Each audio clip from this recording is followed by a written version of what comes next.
A little disgruntled chicken in the mix. Hello, it's Thursday. So I've had this theory for a little while, and that is every shape you could possibly need to make most creatures already exist in some form out there. And I'm going to prove that today. I'm going to spin my wheel, right? And whatever animal turns up, we are going to build it out of pieces that already exist here on my YouTube channel. I am going to stick to my patterns today, but I will stick to the ones that are freely available here. So here I have my wheel. You will recognize it from the dragon mashups that I've been doing this year. But today we are just spinning to find us a creature. So let us spin the wheel. If it spins up something we've already made, we'll make a different version of it. So here we go. Oh, it was nearly a goat! But it looks like the creature we've spun up is a sheep. So that is where we're going to start. So there's two different ways that I could approach this. The first being that I scroll through the patterns and I pick shapes that I think will work, and I kind of try and build it that way forwards. But I think it's going to be a little bit more challenging if I kind of sketch what I have in mind and then we try and find pieces that fit it. And I think that might suit more what you guys might encounter as we go along as well. So I guess we better draw us a sheep. So we have done sheep before. Some of you may remember the little sheep wearing a jumper, but not many of you would, because that was before this channel even had 1,000 subs, I think.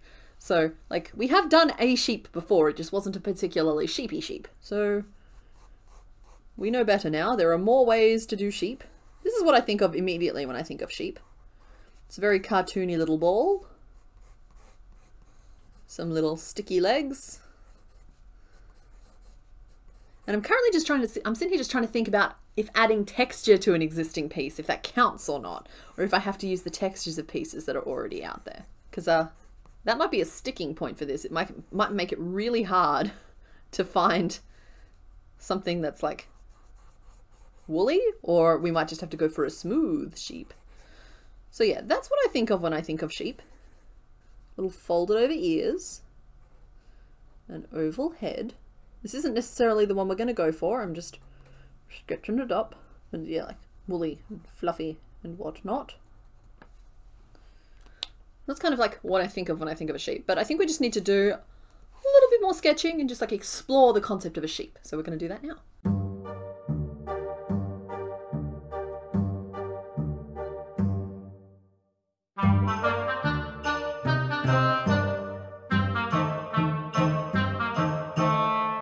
The more like realistic baby sheep with its tail still. We have the little bar of soap. The bar of soap.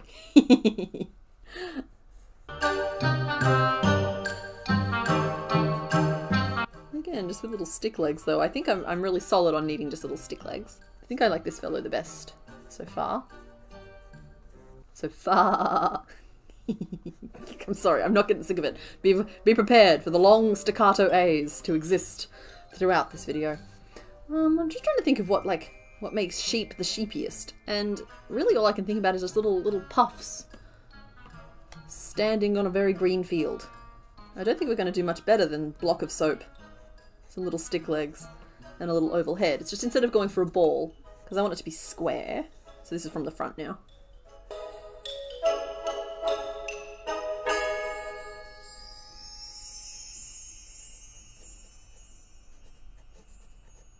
Yeah, okay. I think this is going to be the sheep that we sheep, which would honestly be a very easy pattern to create, separate from this challenge.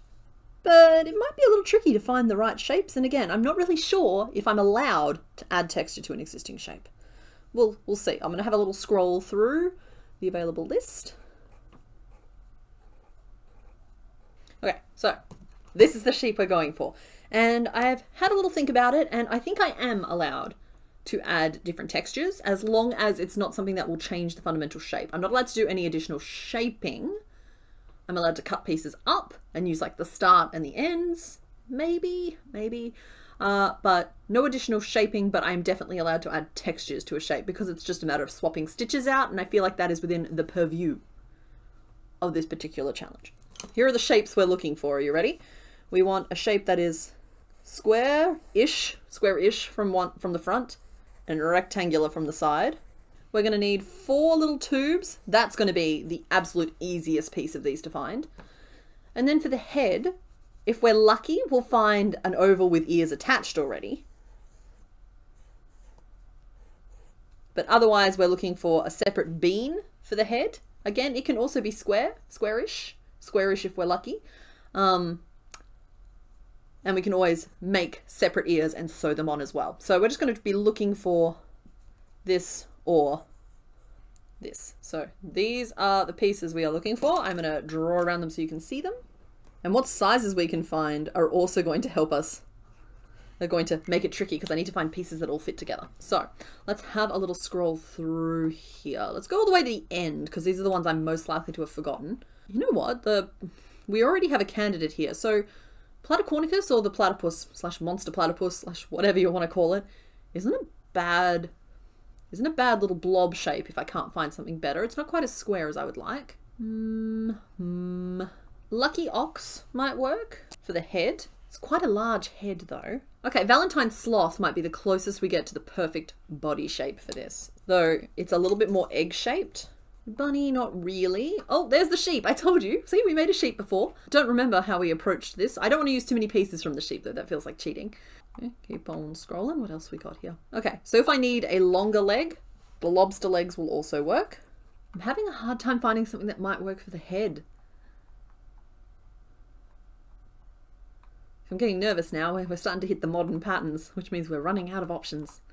Honestly, the capybara, we could just make him in sheep colours and call it a day and say that it's a sheep, but I feel like that's a little too obvious, you know? And we're back to modern patterns there. So yeah, I think I'm going to have just a really good look through all of these patterns again and just sort of come up with some solutions here. We're back, and having had a little bit of a scrounge through, I have come up with an answer that I think might be a sheep. Okay, so here's the plan. We're going to take the back half of the pig, working from the butt forwards, and we're going to use that to form the main nugget of the body. Then we're going to take the legs of the lobster, probably not the full length, but we're going to see how we feel about the body first, and just like from the tip and work upwards, and they're going to form the legs of our sheep.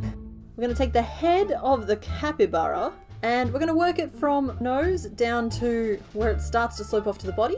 Then we'll just add a few extra rows of single crochet to nugget it up a little bit. And we'll toss in the ears from the Pegasus. The ears, I think, are going to be perfect for our sheep.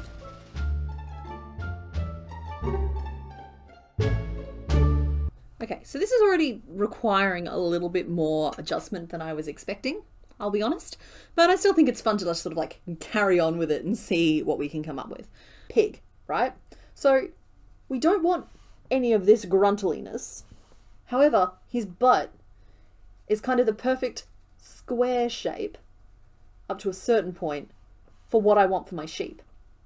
I guess I'm going to show you a little bit of a technique you can use to pattern hack this, and we're going to do it by starting at the butt, even though this pattern starts at the face. So let's first of all pull up the piggy pattern here. So here I have the pig pattern, and because his little ears are built in, it actually gives really easy demarcation as to sort of where the pattern I'm actually interested in, which is the body part of this, starts. And I can see that we've got the ears here in row 9. Yeah, it looks like from there we build back up to 30. And this is the bit here that we like. We have these rows of the body and then the finishing off. Now, the magic of this, and this is where kind of pattern hacking comes into it, is that the instructions that we need to close off the butt of the pig actually gives you everything you need to grow to the same, like to work it backwards, which is what we kind of want to do today. And I'm going to show you that. So you'll see here in this pattern, it starts off here, getting us down to 6 stitches. So let's start with 6 stitches. We'll start with a magic ring of 6. All of my patterns start that way. It gives us 6 stitches to start with. And then all we're going to do is work each of these rows in reverse and replace all of the decreases with increases of the same size. So row 23 is 3 repeats of a single crochet and a decrease. So we'll do 3 repeats of a single crochet and an increase, which will get us up to 9 stitches, which is the row total for the next row. So row 22 becomes our row 3. We're going to work it as an increase and then 3 repeats of a single crochet and then 3 single crochet into the same stitch, finishing with 2 single crochet, which will get us up to 16 stitches. You see what I'm doing here? So I'm going to do that for the next couple of rows up to row 20. And now I think I want my little sheep to be one of those really cute like white sheep that have like a black head and black legs. So I'm gonna get white. Sorry, white is never a very interesting color on camera. And the only other change that I'm going to make to this, because I do want it to have a little bit of a texture, is I think I'm going to try and work every second stitch. This is going to sound ridiculous, as a treble crochet. It doesn't matter if it's an increase or a decrease. Every second stitch is going to be a treble crochet, which I'm thinking will give me a bunch of little bobbles. And if I'm wrong, we'll know pretty quickly. So here we go.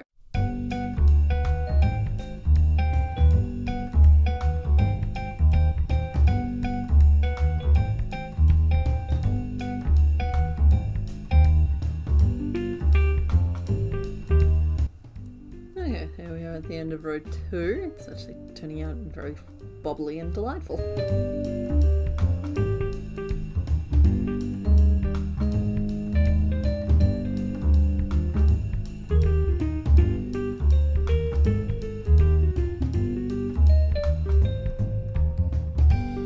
Okay, so I've done the first bunch of rows there.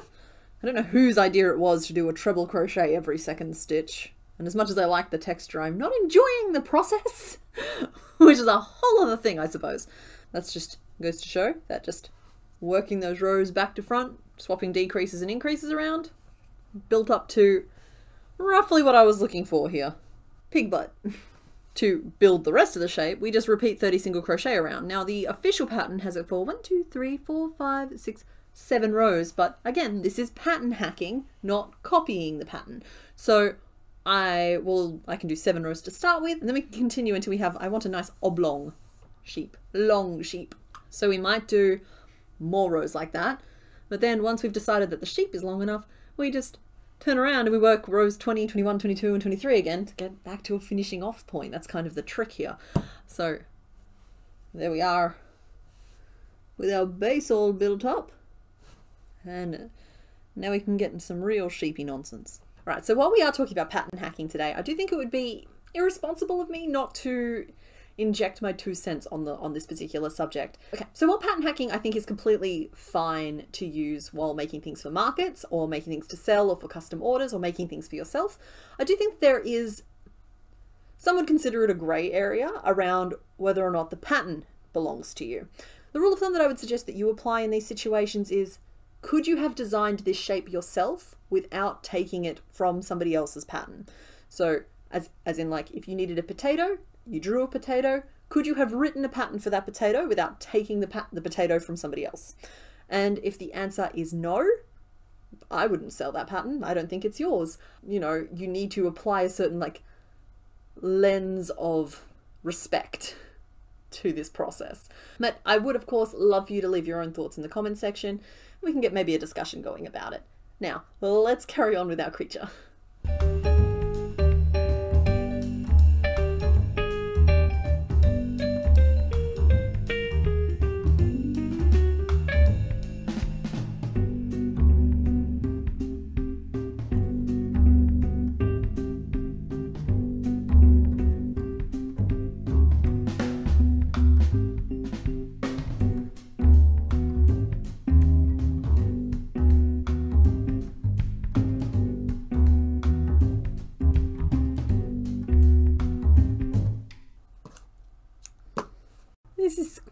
It's squishy and delightful. That actually feels really lovely. Worth it, I think. Alrighty, so with that body done, next let's move on to the lobstery legs. So these are the legs here that we're going to be using, and I don't want them as long as this. So yeah, so looking at the pattern, I can see that just after row 4 we would normally change to an accent color, but instead I think that's where we'll just sort of stop it. So I'm going to work those up in black. We're going to need 4 of those, but I feel like it's going to happen really, really fast, so let's just do it. So here's our magic ring of 6. So yeah, pattern hacking is allowed to just use the bits that are useful to you. Leave everything else behind, because those bits don't dance, and if they don't dance, then they're no friends of mine. 1, 2, 3, 4, 5, and 6. Okay. Now just sort of 3 rows of 6 single crochet, which in black yarn can be an interesting experience. But I guess that's my problem, isn't it? I'll get this done and get back to you in a minute.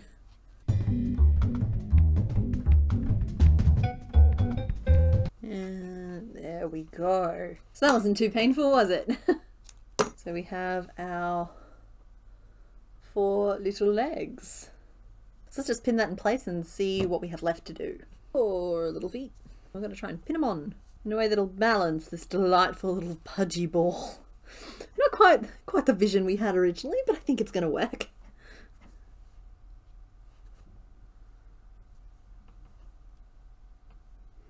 It's the largest sheep in all the land. All the land. Yeah. Alright, so this is what we've got so far. Compared to his piggy buddy. These stitches added a great amount of width, which I should always expect, but I never do. So now we just need to make the head.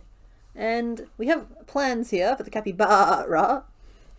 Sort of minus the orange. Sorry, buddy. And we're just going to start this using, like, the front of the face. And then up to, like, these first, what? 1, 2, 3, 4 rows.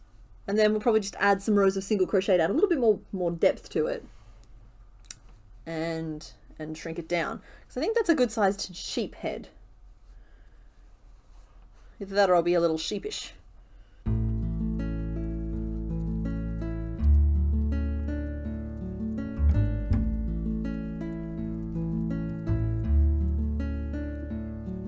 It is such a relief not to have to be doing treble crochets all the time anymore.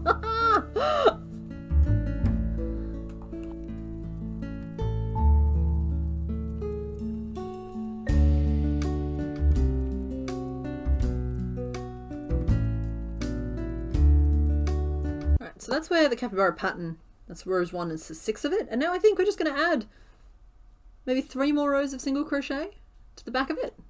Make a proper little sheep head. Though honestly we could probably stop there as well. But no, a little bit more of a head.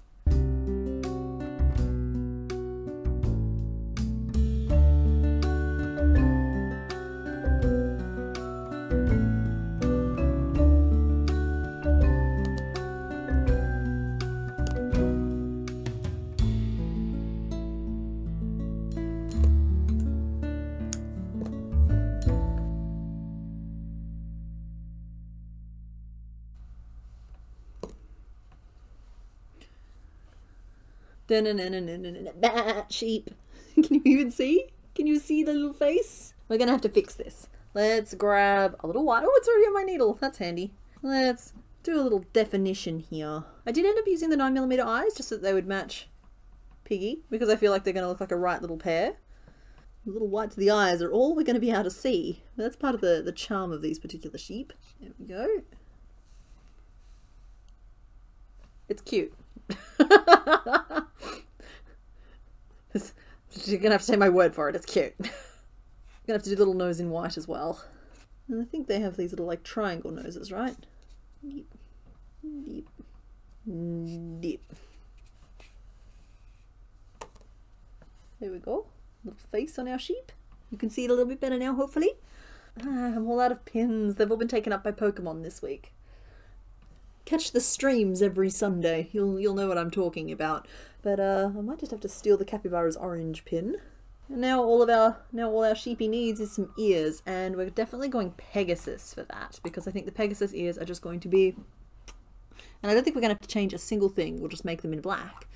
Let me find this pattern in this list. My goodness, there are a lot in this list. Pegasus. There we are. Fun fact. Actually, you know what? Fun fact about the Pegasus, the wings are made in proportion with the pig, so if you really want to see a pig fly, you can totally just make Pegasus wings and stick them on the pig. I think it's a fun fact anyway.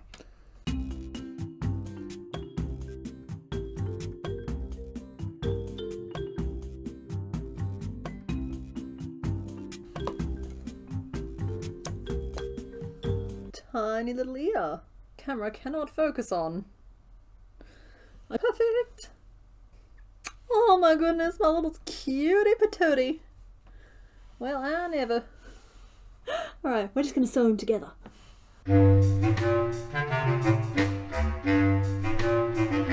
Meh.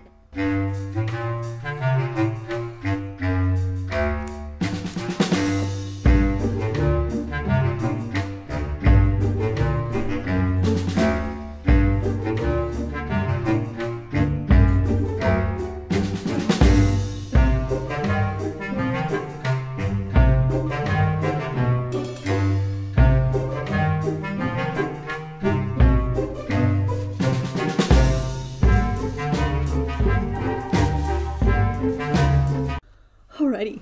Guys, you want to see? She is delightful. She's so squish.